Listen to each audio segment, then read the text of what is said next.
जय हिंद साथियों, मैं पवन पारा सर आपका एक बार स्वागत करता हूँ, अभिनंदन करता हूँ। लास्ट क्लास में हम पढ़ रहे थे मंत्री परिषद। क्या पढ़ रहे थे? मंत्री परिषद। मंत्री परिषद, मंत्री परिषद, जिसमें हमने एक अनुच्छेद देखा 74 पर। इसमें देखा कि राष्ट्रपति को सलाह और सहायता देने के लिए मंत्री परिषद होगी, जिसका प्रधानमंत्री होगा और राष्ट्रपति उन्हीं के सलाह के अनुसार कार्य करेगा। हमने देखा 42वें संविधान संशोधन 1976 में राष्ट्रपति को बाध्य किया गया कि राष्ट्रपति इन्हीं के अनुसार, सलाह के अनुसार कार्य करने के लिए क्या है, बाध्य है। इसे क्या किया गया? बाध्य किया गया। परंतु 44वें के द्वारा इसमें 1978 में इसे कहा गया कि एक बार पुनः विचार के लिए लौटा सकता है। एक बार पुनः विचार के लिए लौटा सकता है। ये देखा। इसके बाद हमने 74(2) देखा कि इसकी किसी भी न्यायालय में इसकी जांच नहीं की जाएगी। क्या नहीं की जाएगी? जांच। कि राष्ट्रपति को प्रधानमंत्री और मंत्रिपरिषद ने क्या सलाह दी और क्यों दी, कैसे दी, इसकी किसी भी न्यायालय में क्या नहीं की जाएगी? जांच नहीं की जाएगी। कौन से अनुच्छेद में देखा? 75(2) में देखा। किस में देखा? 75(2) में कि इसकी किसी भी न्यायालय में क्या नहीं की जाएगी? जांच नहीं की जाएगी। इसके बाद हमने देखा साहब अनुच्छेद 75, अनुच्छेद 75। इसमें देखा हमने 75 में 75(1) इसमें देखा है कि पीएम की नियुक्ति करेंगे साहब राष्ट्रपति, और प्रधानमंत्री की नियुक्ति कौन करेगा? राष्ट्रपति, और प्रधानमंत्री के कहने पर अन्य मंत्रियों की नियुक्ति करेंगे राष्ट्रपति।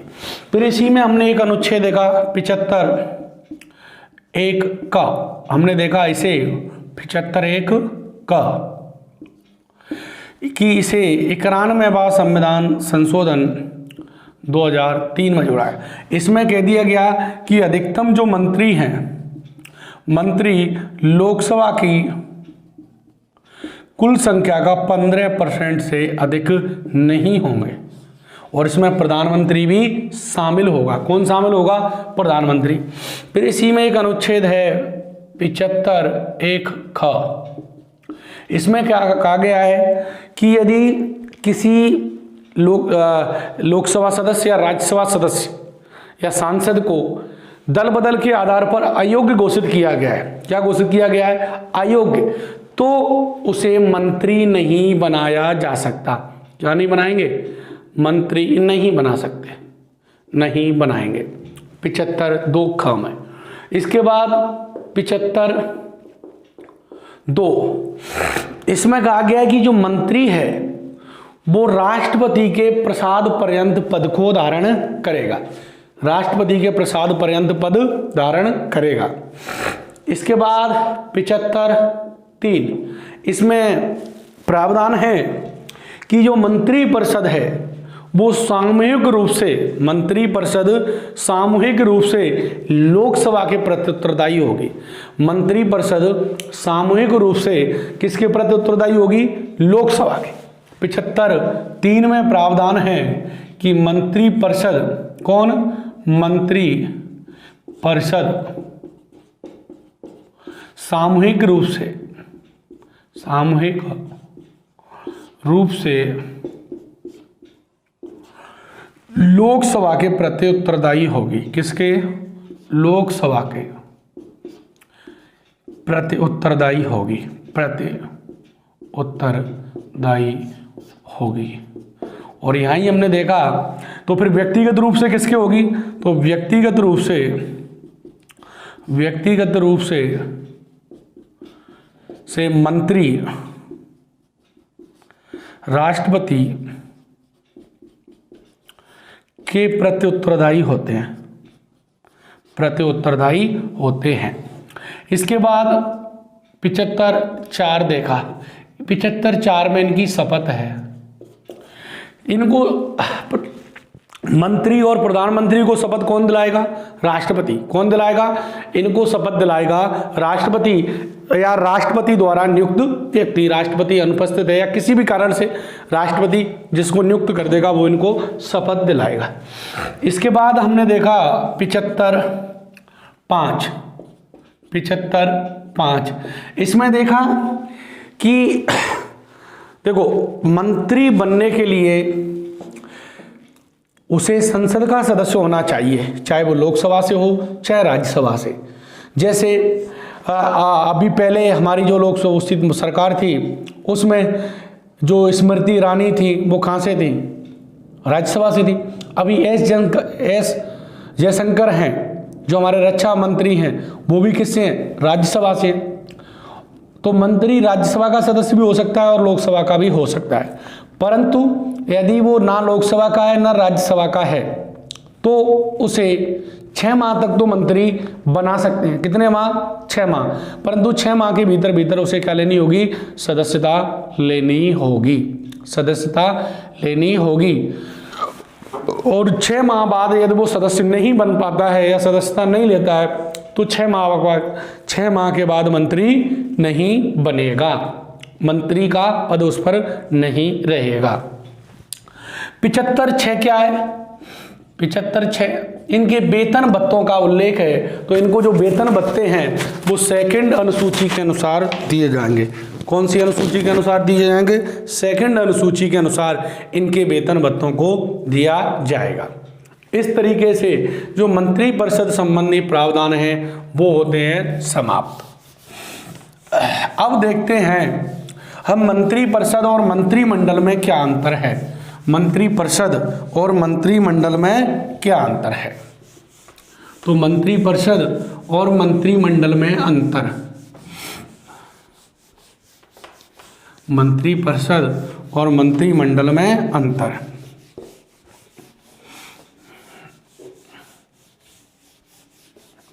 देखो साहब,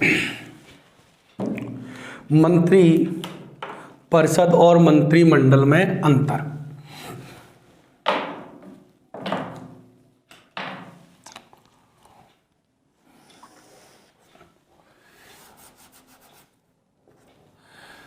मंत्रिमंडल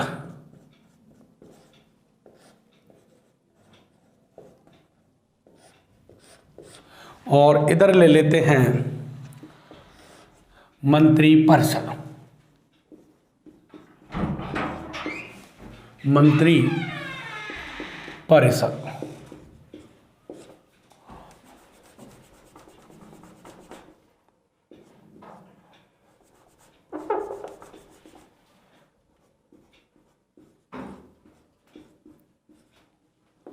मंत्री परिषद, इनमें क्या अंतर, डिफरेंस क्या है? तो देखो साहब, बात करें कि मूल संविधान में है, इसका तो उल्लेख था नहीं, इसका उल्लेख था। अब एक चार्ट के माध्यम से देखते हैं। जैसे रीजनिंग का जो आप पढ़ते हैं, मैं थोड़ा सा इसका यहाँ सहारा ले रहा हूँ। जैसे ये है मंत्री मंडल, क्या है? मंत्रिमंडल। और ये क्या है? मंत्री परिषद, मंत्री परिषद है। क्या है? मंत्री परिषद है। तो देखो, मंत्री परिषद एक बड़ा है और एक छोटा है, यानी मंत्री परिषद के अंतर्गत मंत्रिमंडल आता है, परंतु मंत्रिमंडल के अंतर्गत मंत्री परिषद नहीं आती। एक तो अंतर यही हो गया कि मंत्रिमंडल मंत्री परिषद के अंतर्गत आता है, परंतु मंत्री परिषद मंत्रिमंडल के अंतर्गत नहीं आती। ये अभी हमने जो अनुच्छेद पढ़ा 74 हमने देखा 74(1) में कि राष्ट्रपति को सलाह और सहायता देने के लिए एक कौन होगी, मंत्रिपरिषद। तो यानी इसका मूल संविधान में उल्लेख था, तो हम कह देंगे कि मूल संविधान में इसका उल्लेख था। मूल संविधान मतलब 26 जनवरी 1950 को मूल संविधान में इसका उल्लेख था, इसका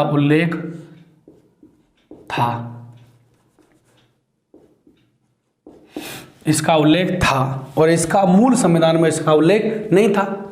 तो इसको मूल संविधान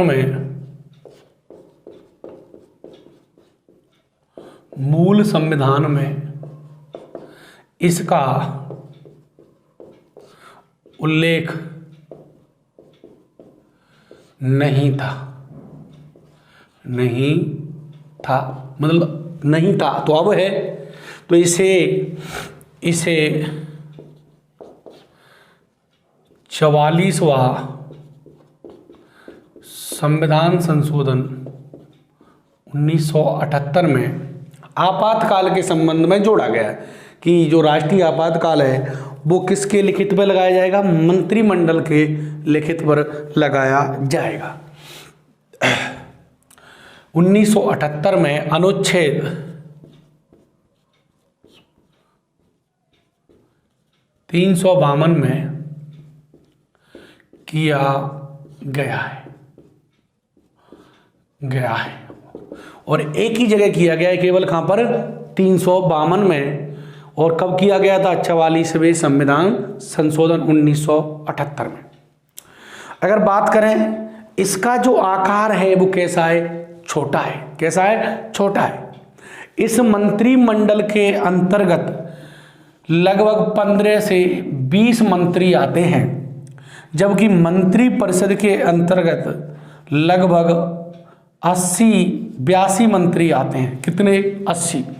तो इसका मंत्रिमंडल का मतलब कैबिनेट होता है। मंत्रिमंडल का मतलब क्या है, कैबिनेट मंत्री। अभी देखेंगे तो 15-20 मंत्री आते हैं और इसके अंदर 80, और 80 में ये भी शामिल होते हैं, यानी मंत्रिमंडल मंत्रिपरिषद के अंतर्गत आता है। तो ये 15-20 हैं, ये भी किस में शामिल होंगे, इनमें होंगे। तो यानी मंत्रिमंडल का आकार कैसा होता है, छोटा होता है। तो हम लिख सकते हैं नंबर 2, मंत्रिमंडल का आकार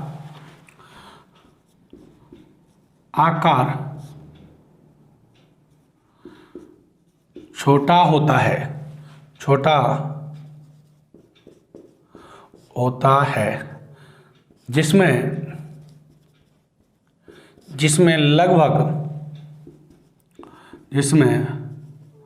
लगभग 15 से 20 मंत्री होते हैं। 20 मंत्री होते हैं। कितने मंत्री होते हैं, 20 मंत्री होते हैं। और इसको देखते हैं, इसको नंबर 2, मंत्रिपरिषद का आकार, मंत्रिपरिषद का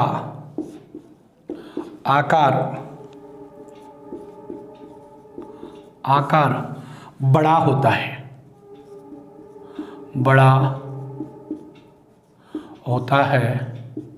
जिसमें लगभग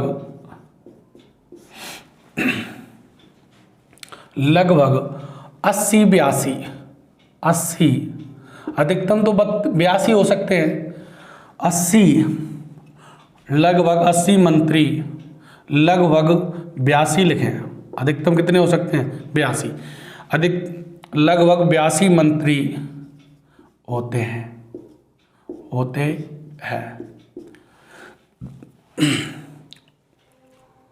82 मंत्री होते हैं, जिसमें जो लोकसभा की 15% है ना, वो ये ही है। लगभग कितने होते हैं, 82 से ज़्यादा नहीं हो सकते।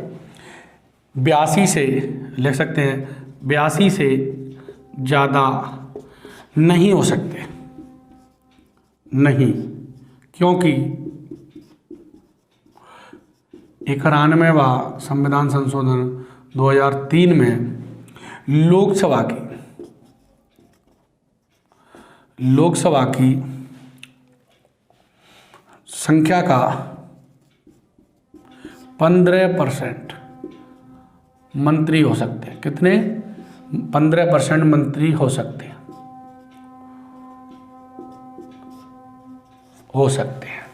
इस तरीके से।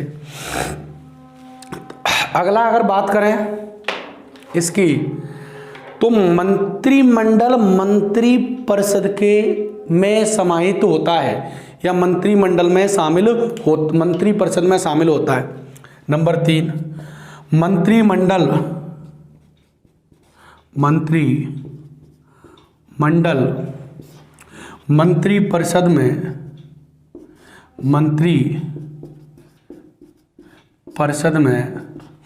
शामिल होता है,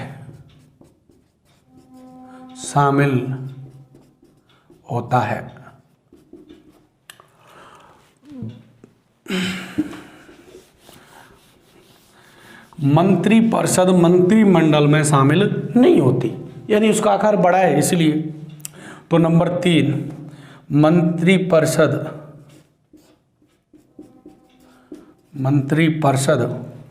मंत्रिमंडल में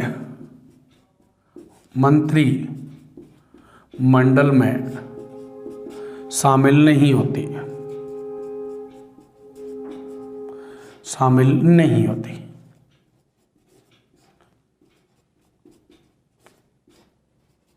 देखो आकार भले ही इसका छोटा है और आकार इसका भले ही बड़ा है, परंतु जो शक्तिशाली है वो शक्तिशाली कौन है? मंत्रिमंडल है।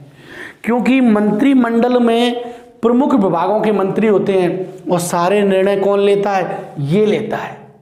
तो मंत्रिमंडल क्या होता है? मंत्री परिषद की अपेक्षा शक्तिशाली होता है, और ये शक्तिशाली इतना नहीं होता, भले ही आकार इसका छोटा है। यानी जो सारे डिसीजन, सारे निर्णय, जो सरकार का संचालन कौन करता है? मंत्रिमंडल करता है।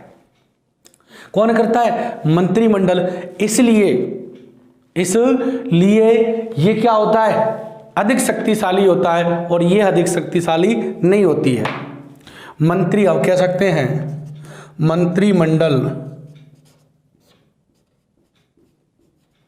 मंत्रिमंडल अधिक शक्तिशाली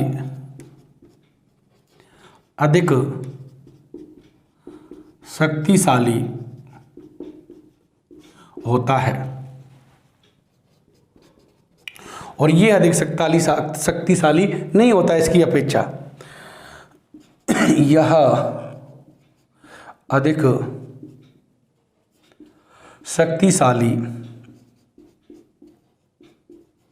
नहीं होती। देखो सारे नीति निर्माण ये लेते हैं, जो बैठकें होती हैं वो मंत्री परिषद की नहीं होती, वो मंत्रिमंडल की होती है। मंत्रिमंडल की बैठक हुई, मंत्रिमंडल का, यानी सारे निर्णय कौन लेता है? यही मंत्रिमंडल ही लेता है। कौन लेता है? ये। इनको मंत्रिमंडल का मतलब होता है कैबिनेट मंत्री। क्या होता है? कैबिनेट मंत्री। इस तरीके से इसके बहुत सारे अंतर हैं, पर बेसिक अंतर इसके 2-4 यही हैं, और इसका एक ही बार उल्लेख है और इसका कई जगह उल्लेख है मंत्री परिषद का, और इसका मंत्रिमंडल का केवल संविधान में एक ही जगह उल्लेख है, और वो कौन सा अनुच्छेद है? 352। कौन सा है?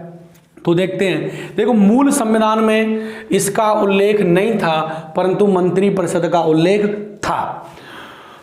इसे तो 44वां संविधान संशोधन 1978 में अनुच्छेद 352 में जोड़ा गया।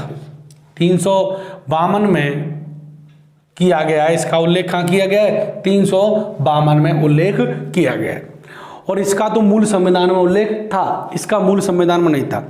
मंत्रिमंडल का जो आकार होता है वो आकार कैसा होता है? छोटा होता है, जिसमें लगभग 15 से 20 मंत्री होते हैं। परंतु जो 15 से 20 मंत्री होते हैं वो विभागों के प्रमुख होते हैं, जैसे रक्षा मंत्री, गृह मंत्री, रेल मंत्री, वित्त मंत्री, ये सारे यहाँ आते हैं। मंत्रिमंडल मंत्रिपरिषद में शामिल नहीं होती, मंत्रिमंडल मंत्रिपरिषद में शामिल होती है, उसमें शामिल होती है, उसी का अंग होती है, परंतु मंत्रिपरिषद मंत्रिमंडल का अंग नहीं होती, उसमें शामिल नहीं होती। मंत्रिमंडल अधिक शक्तिशाली होता है क्योंकि सारे नीति निर्माण के निर्णय कौन लेता है? यही मंत्रिमंडल लेता है। और इसकी तुलना में ये शक्ति, ऐसा नहीं कि ये शक्तिशाली नहीं है, परंतु इसकी तुलना में ये क्या है? कम शक्तिशाली है। और इसकी तुलना में ये क्या है? अधिक शक्तिशाली है, क्योंकि भारत के सारी नीति निर्माण कौन करता है? यही करता है मंत्रिमंडल। इस तरीके से हमने इसमें 2-4 अंतर देखे कि मंत्रिमंडल और मंत्रिपरिषद में क्या अंतर है। इसके बाद हम देखते हैं साहब प्रधानमंत्री। क्या देखते हैं? प्रधानमंत्री।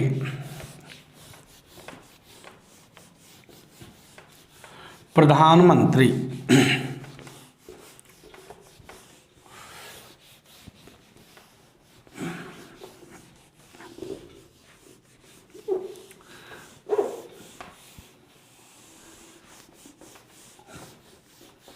Prime minister.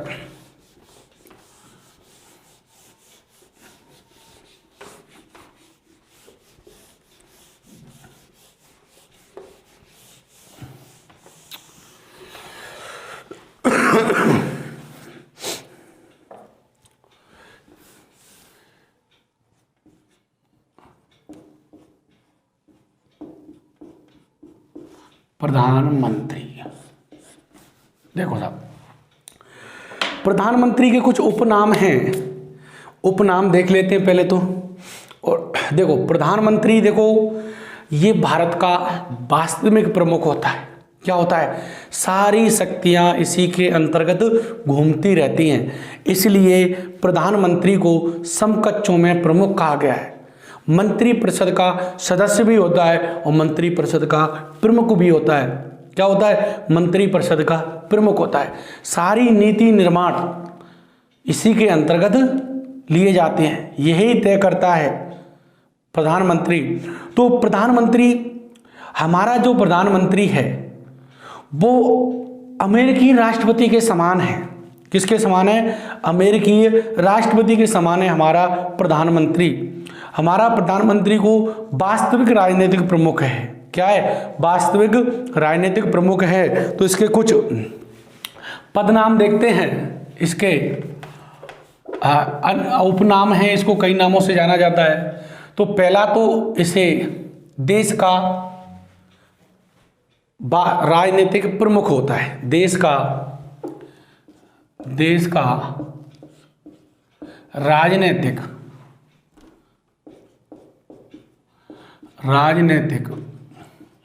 प्रमुख, राजनीतिक प्रमुख। देखो संसदीय शासन प्रणाली में, संसदीय शासन प्रणाली, इसमें एक होता है नाम मात्र का प्रमुख, नाम मात्र का प्रमुख, जिसे कहते हैं D0, और एक होता है वास्तविक प्रमुख, डी फैक्टो एग्जीक्यूटिव। और ये वास्तविक होता है साहब प्रधानमंत्री, और नाम मात्र का होता है राष्ट्रपति। कौन होता है? तो वास्तविक प्रमुख तो कौन होता है? प्रधानमंत्री, और नाम मात्र का कौन होता है? राष्ट्रपति। तो वास्तविक कार्यपालिका प्रमुख कौन होता है? प्रधानमंत्री। तो वास्तविक कार्यपालिका प्रमुख डी फैक्टो। तो नंबर 2 वास्तविक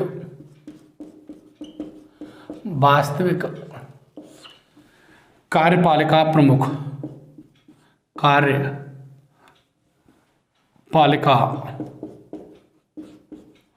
प्रमुख, वास्तविक कार्यपालिका प्रमुख होता है कौन? राष्ट्रपति, सॉरी प्रधानमंत्री। मंत्रिपरिषद का प्रमुख की कौन होता है? मंत्रिपरिषद का प्रमुख, मंत्रिपरिषद का प्रमुख भी कौन होता है? हमने अभी पढ़ा अनुच्छेद 74 में, मंत्रिपरिषद का प्रधान भी कौन होता है? प्रधानमंत्री होता है। मंत्रिपरिषद का प्रधान कौन होता है? ये होता है। शासन का वास्तविक प्रमुख भी कौन होता है? यही होता है। शासन का वास्तविक प्रमुख,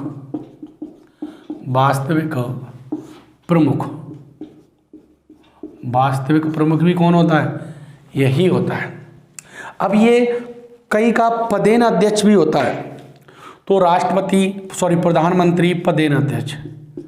प्रधानमंत्री पदेन अध्यक्ष,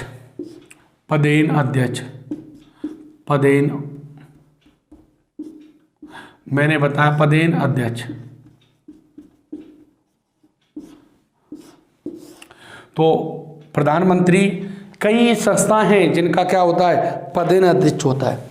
मैंने आपको जब उपराष्ट्रपति पढ़ाया था तो अनुच्छेद 64 में बताया था पदेन का मतलब क्या होता है? जब एक पद के साथ अन्य पद स्वतः प्राप्त हो जाते हैं उसे कहते हैं पदेन अध्यक्ष। क्या कहते हैं? पदेन अध्यक्ष कहते हैं।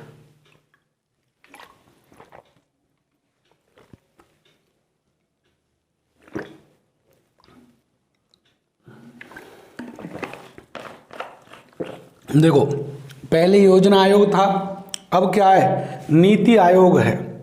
तो नीति आयोग का क्या होता है?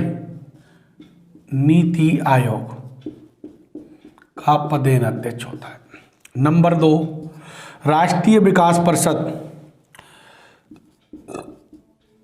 राष्ट्रीय विकास परिषद का भी पदेन अध्यक्ष होता है। नंबर 3, अंतर्राज्यीय परिषद, अंतर्राज्यीय परिषद, अंतर्राज्यीय परिषद का भी क्या होता है? ये पदेन अध्यक्ष होता है। कौन? प्रधानमंत्री। तो प्रधानमंत्री, नीति आयोग, राष्ट्रीय विकास परिषद और पहले जो योजना आयोग था और अंतर्राज्यीय परिषद जो राज्यों के बीच, ये क्या होता है? पदेन अध्यक्ष होता है। और भी कई आयोग हैं जिनका ये क्या होता है? पदेन अध्यक्ष। तो प्रधानमंत्री देश का राजनीतिक प्रमुख होता है। क्या होता है? देश का राजनीतिक प्रमुख होता है। वास्तविक कार्यपालिका प्रमुख होता है। मंत्रिपरिषद का प्रधान होता है और शासन का वास्तविक प्रमुख होता है।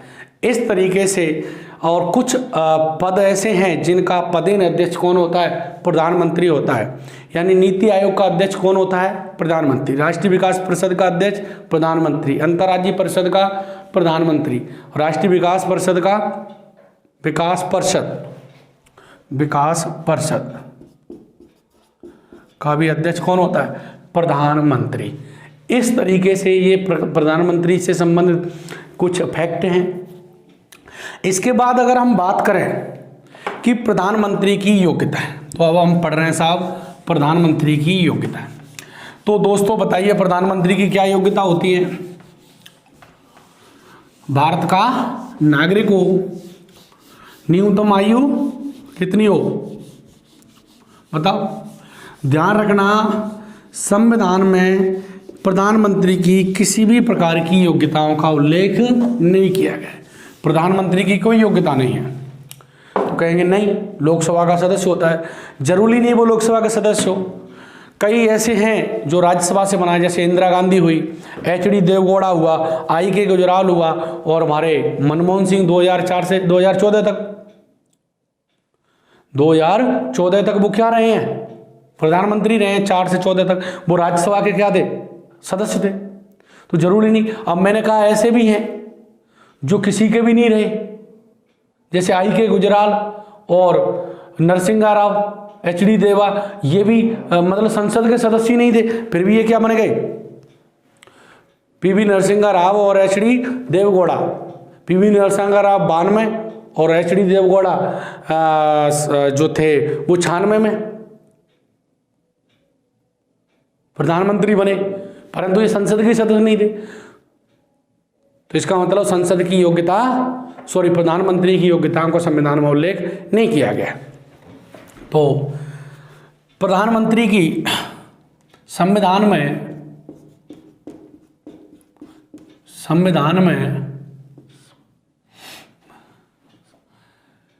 PM की, प्रधानमंत्री की किसी भी प्रकार की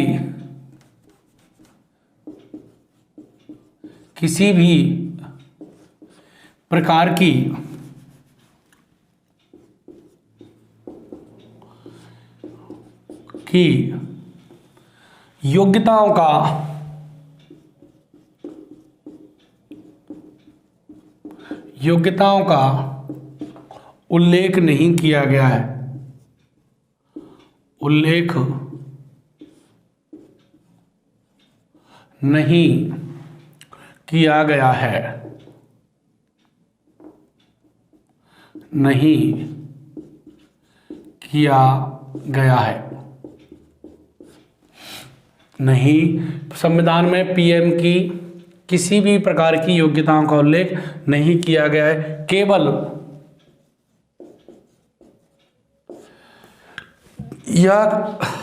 केवल यह उल्लेख है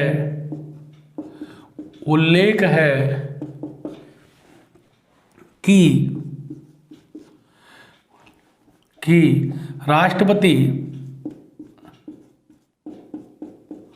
राष्ट्रपति लोकसभा में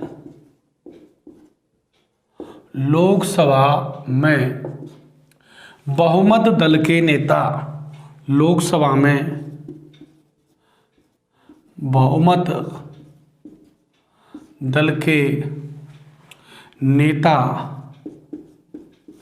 को नियुक्त करेगा,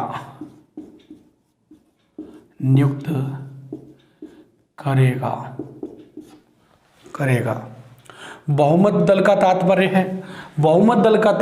है कि लोकसभा की कुल संख्या का 50% सदस्य, लोकसभा के जो सांसद हैं वो 50%, 272 73 सदस्य यदि ये कह दें कि हमारी तरफ से ये प्रधानमंत्री है, तो वही प्रधानमंत्री को राष्ट्रपति क्या कर देगा, नियुक्त।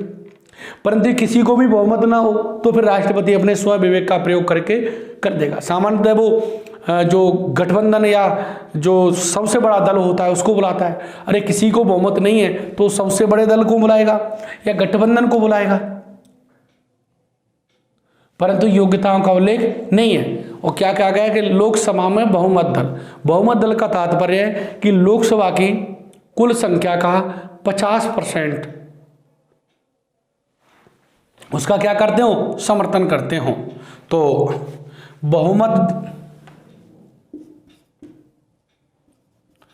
बहुमत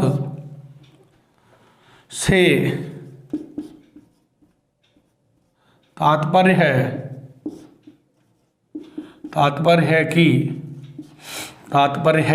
कि लोकसभा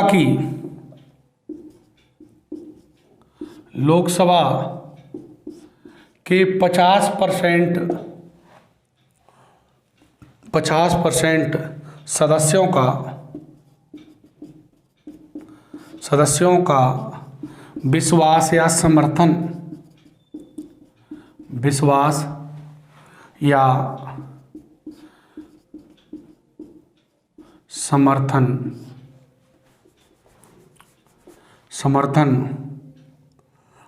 प्राप्त हो। तो संविधान में प्रधानमंत्री की किसी भी प्रकार की योग्यताओं का क्या नहीं किया गया, उल्लेख नहीं किया गया। केवल इतना कहा गया है कि लोकसभा में बहुमत दल का क्या हो, नेता हो, बहुमत दल का उसे समर्थन प्राप्त हो। परंतु जरूरी नहीं है कि वो लोकसभा का सदस्य हो। तो सामान्यतः तो ये परंपरा रही है कि वो लोकसभा का सदस्य होता है। तो हम यहाँ लिख सकते हैं सामान्यतः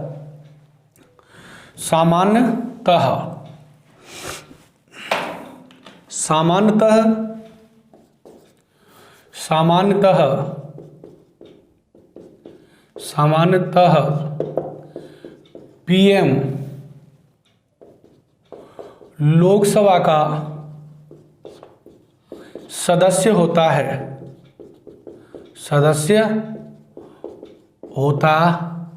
है, परंतु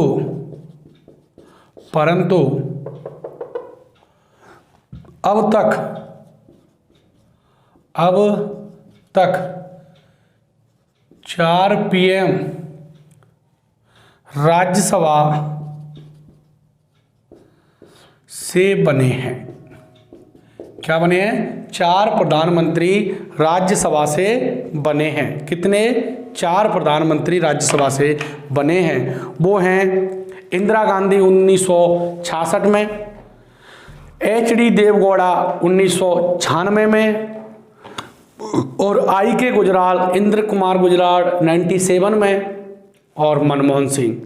तो 4 प्रधानमंत्री ऐसे हैं जो कहाँ से बने हैं? राज्यसभा से। नंबर 1 इंदिरा गांधी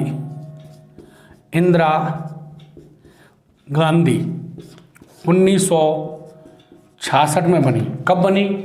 1966 में राज्यसभा की सदस्य थी जब ये प्रधानमंत्री बनी। दूसरा HD देवगौड़ा, ये 1996 में, और इंद्र कुमार गुजराल I.K.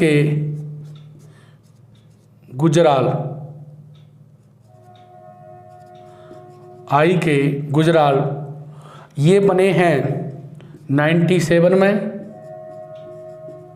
और मनमोहन सिंह, मन को मोहित करने वाले मनमोहन, किसके मन को? इंदिरा गांधी को, जब तो उन्होंने प्रधानमंत्री बना दिया। ये बने हैं 2004 से 2014 तक, 10 वर्ष तक क्या रहे हैं? ये राज्यसभा से प्रधानमंत्री रहे हैं। कहाँ से रहे हैं? राज्यसभा से। सामान्यतः तो ये कहाँ से होते हैं? लोकसभा से, परंतु राज्यसभा से भी हो सकता है। यदि राज्यसभा का भी नहीं है तो भी कोई जरूरी नहीं है।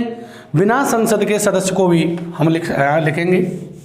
PV नरसिम्हा राव और HD देवगौड़ा दोनों ही संसद के ही सदस्य नहीं थे, राज्यसभा के तो ये बाद में बने। HD देवगौड़ा और नरसिम्हा राव बाद में फिर लोकसभा के बन गए।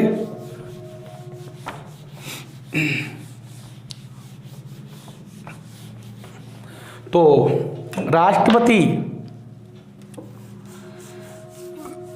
राष्ट्रपति नंबर 3, राष्ट्रपति ऐसे व्यक्ति को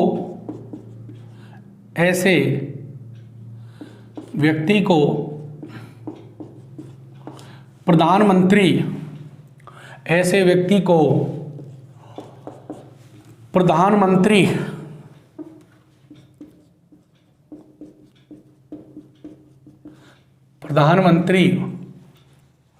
बना सकता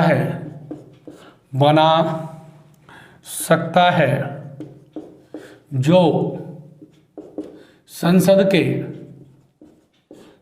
के किसी भी सदन के सदस्य नहीं हैं,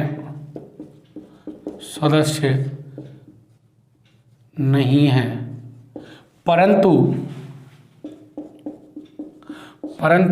6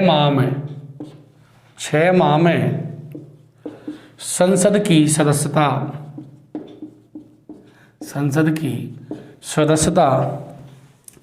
प्राप्त करनी होगी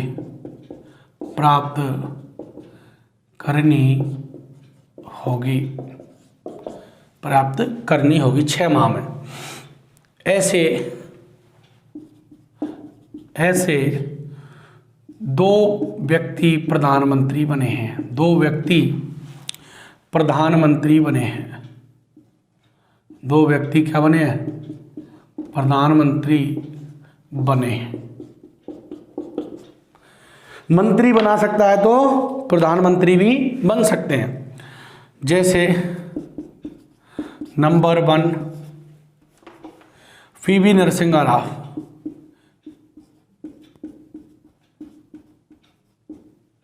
राव 1992 में,